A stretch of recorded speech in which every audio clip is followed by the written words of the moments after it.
Good morning. So, continuation of our last class. I feel our meeting today should keep the image of this French National Assembly before the mind. The road it marked out for the development of the French nation. The road that all progressed nations have followed ought to be the road adopted for the development of Hindu society by this meeting. So അദ്ദേഹം എന്ത് ചെയ്യായിരുന്നു recall ചെയ്യാണ് ആ ഒരു French revolution after French revolution ആ നാട്ടിലുണ്ടായിട്ടുള്ള ആ ഒരു prosperity. So എന്ത് ചെയ്യാണ് ആ ഒരു പാത അതെന്തായിരിക്കണം അതുപോലെ നമ്മുടെ ഹിന്ദു സമൂഹത്തിലുള്ള ഇത്തരത്തിലുള്ള കാര്യങ്ങളും എന്ത് ചെയ്യാനുണ്ട്, മാറാനുണ്ട്. We need to pull away the nails which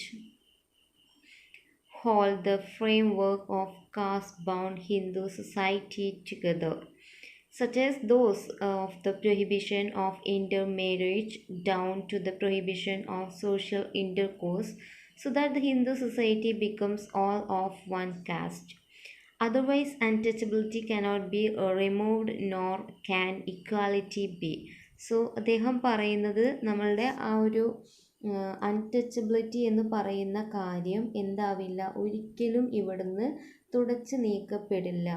നമ്മളുടെ ഇൻ്റർ കാസ്റ്റ് മാരേജ് അത് പ്രൊഹിബിറ്റ് ചെയ്യുന്ന ആ ഒരു സിറ്റുവേഷൻ ഉണ്ടെങ്കിൽ, അതുപോലെ തന്നെ ഇൻ്റർ ഡൈനിങ്, അത്തരത്തിലുള്ള റിലീജിയൻസ് തമ്മിലുള്ള ആ ഒരു ഇൻ്റർ കോഴ്സ് സംഭവിച്ചിട്ടില്ലെങ്കിൽ, ആ ഒരു സോഷ്യൽ ഇൻ്റർ കോഴ്സ് ഇല്ലെങ്കിൽ ഒരിക്കലും തന്നെ അൺടച്ചബിലിറ്റി എന്ത് ചെയ്യില്ല, നമ്മുടെ ഈ ഒരു സൊസൈറ്റിയിൽ നിന്നും തുടച്ചു നീക്കാൻ സാധിക്കില്ല. ഓരോരുത്തരും തൻ്റെ ജാതിയുടെ പേരിൽ ഐഡൻറ്റിഫൈ ചെയ്യപ്പെടുകയാണെങ്കിൽ, പാരമ്പര്യമായിട്ട് കൊണ്ടുപോകുന്ന താഴ്ന്ന ജാതി എന്നുള്ളൊരു സമ്പ്രദായം, ഉയർന്ന ജാതി എന്ന സമ്പ്രദായം, ആ ഒരു സമ്പ്രദായത്തിൽ ഒരുപാട് മനുഷ്യ ജീവിതങ്ങൾ എന്താവും, ഇല്ലാതെയും. അൺടച്ചബിലിറ്റി ഒരിക്കലും എന്ത് ചെയ്യില്ല, ഈ ഒരു സൊസൈറ്റിയിൽ നിന്ന് മാഞ്ഞു പോവില്ല. Some of you may feel that since we are untouchables, it is enough if we are set free from the prohibitions of interdrinking and social intercourse, that we need not concern ourselves with the caste system. How does it matter if it remains? In my opinion, this is a total error. If we leave the caste system alone and adopt only the removal of untouchability as our policy, people will say that we have chosen a low aim. To raise man's aspiration is needed as much as outward efforts. Indeed, it is to be doubted whether efforts are possible without aspiration. Hence, if a great effort is to be made, a great aspiration must be nursed. In adopting an aspiration, one need not be abashed or deterred by doubts about one's power to satisfy. One should be ashamed only of mean aspirations, not of failure that may result because one's aspiration is high. If untouchability alone is removed, we may change from Adishudras to Shudras. But can we say that this radically removes untouchability? So അദ്ദേഹം എന്ത് ചെയ്യാണ്, ഈ ഒരു സൊസൈറ്റിയുടെ ഈ ഒരു system എന്ന് പറയുന്നത് ഒരിക്കലും എന്താവില്ല, മാറാൻ പോകുന്നില്ല. നമ്മൾ എന്ത് ചെയ്യണം, അതിൻ്റെ ഏറ്റവും ഉള്ള ഒരു കാരണം അല്ലെങ്കിൽ ഇത്തരത്തിലുള്ള ഒരു സംഭവത്തിൻ്റെ റീസൺ എന്താ എന്നുള്ളത് നമ്മൾ ഫൈൻഡ് ഔട്ട് ചെയ്യാണ്ട് ഒരിക്കലും നമുക്ക് എന്ത് ചെയ്യാൻ പറ്റില്ല, അൺടച്ചബിലിറ്റി എന്ന് പറയുന്ന കാര്യം നമുക്ക് ഇല്ലാതാക്കാൻ കഴിയില്ല. So, if untouchability alone is removed, we may change from Adishudras to Shudras. But can we say that this radically removes untouchability? If such a puny reforms as the removal of restrictions on social intercourse, etc., were enough for the eradication of untouchability. I would not have suggested that the caste system itself must go. Gentlemen, you all know that if a snake is to be killed, it is not enough to strike at its tail. Its head must be crushed. So അദ്ദേഹം എന്ത് ചെയ്യാണ്, എക്സാംപ്ലിഫൈ ചെയ്യാണ് ഈ ഒരു സിറ്റുവേഷനെ. ഇപ്പം നമുക്കൊരു ആപത്തുണ്ടാക്കുന്ന ഒരു പാമ്പിനെ നമ്മൾ കണ്ടു കഴിഞ്ഞാൽ അതിൻ്റെ ജസ്റ്റ് വാലിൽ നമ്മളൊന്ന് അടിച്ചു കഴിഞ്ഞാൽ എന്ത് ചെയ്യാൻ പറ്റില്ല, നമുക്കതിനെ ഇല്ലാതാക്കാൻ കഴിയില്ല. സോ അതിൻ്റെ തലയ്ക്ക് നമ്മൾ എന്ത് ചെയ്യുമ്പോഴാണ്, ക്രഷ് ചെയ്യുമ്പോഴാണ് അത് ഇല്ലാതെ ആവുന്നുള്ളൂ. സോ അതുപോലെ അദ്ദേഹം പറയുകയാണ്, നമ്മളുടെ ഈ ഒരു അൺടച്ചബിലിറ്റി എന്ന് പറയുന്ന ഈ ഒരു വിഷം അത് ഇല്ലാതെയാവണം എങ്കിൽ എന്ത് ചെയ്യണം, ഈ ഒരു കാസ്റ്റ് സിസ്റ്റം എന്ന് പറയുന്ന സമ്പ്രദായം എന്ത് ചെയ്യണം, ഇല്ലാതെയാവണം. എന്നാൽ മാത്രമാണ് എന്ത് ചെയ്യാൻ പറ്റുള്ളൂ, അൺടച്ചബിലിറ്റിയെ നമുക്ക് ഒഴിവാക്കാൻ പറ്റുള്ളൂ. So if any harm is to be removed, one must seek out its root and strike at it. So ഒരു ഹാംഫുൾ ആയിട്ടുള്ള കാര്യത്തിനെ നമുക്ക് റിമൂവ് ചെയ്യണമെങ്കിൽ അതിനെ വേരോടെ നമ്മൾ എന്ത് ചെയ്യണം, പഴുതെറിയണം. എന്നാൽ മാത്രമാണ് നമുക്കത് എന്നേക്കുമായിട്ട് ഇല്ലാതെയാക്കാൻ പറ്റൂ. മറിച്ച് തൽക്കാലത്തേക്ക് നമ്മൾ ജസ്റ്റ് ഒന്ന് കട്ട് ചെയ്ത് കഴിഞ്ഞാൽ അത് വീണ്ടും വളരും. സോ നമുക്ക് ആ ഒരു ആക്ടിവിറ്റി എന്ത് ചെയ്യാൻ പറ്റില്ല, കംപ്ലീറ്റ് ചെയ്യാൻ പറ്റില്ല.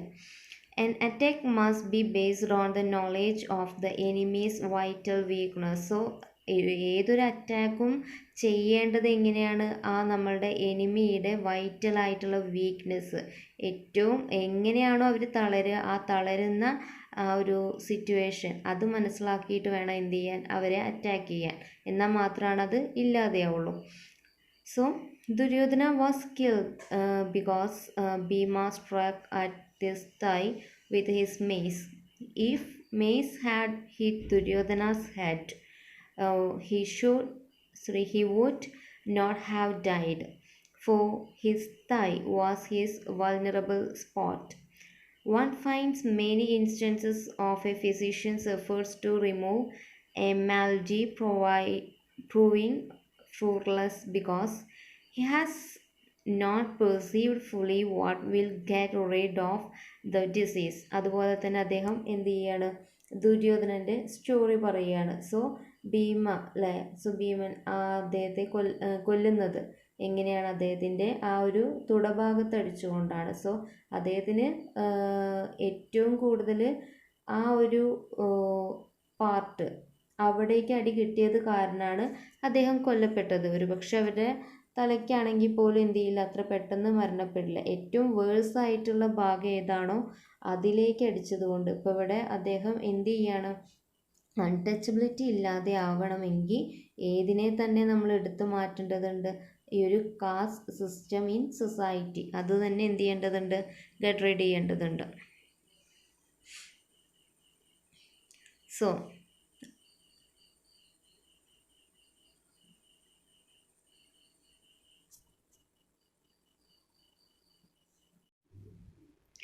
similar instances of failure to root out a social disease because it is not fully diagnosed are rarely recorded in history, and so one does not often become aware of them. But let me acquaint you with one such instance that I have come across in my reading. In the ancient European nation of Rome, the patricians were considered upper class and the plebeians a lower class. All power was in the hands of the patricians, and they used it to ill-treat the plebeians.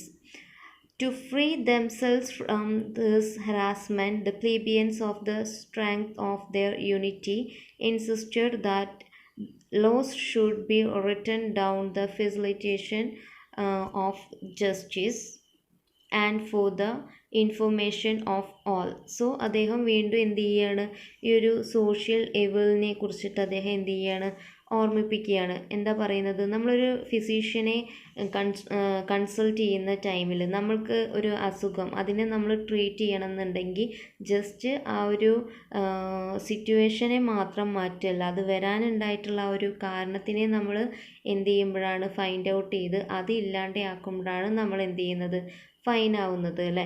അതുപോലെ തന്നെ അദ്ദേഹം എന്ത് ചെയ്യുകയാണ്, റോമിലെ ആ ഒരു class systems പറയാണ്, പാട്രീഷ്യൻസും പ്ലീബിയൻസും. So പാട്രീഷ്യൻസ് എന്ന് പറയുമ്പോൾ അപ്പർ ക്ലാസ്സും അതുപോലെ പ്ലീബിയൻസ് എന്ന് പറയുമ്പോൾ ലോവർ ക്ലാസ്സും.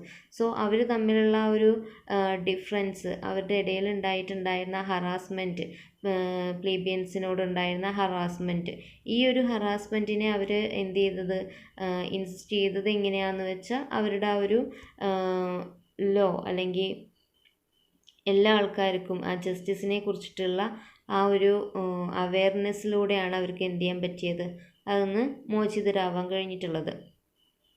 Their patrician opponents agreed to this and the Charter of 12 Laws was written down. അതിനെ ബേസ് ചെയ്തിട്ടുള്ള ആ ഒരു ചാർട്ടർ ഓഫ് 12 ലോസ് എന്ത് ചെയ്തിട്ടുണ്ടായി, പിന്നീട് ക്രിയേറ്റ് ചെയ്തിട്ടുണ്ടായി.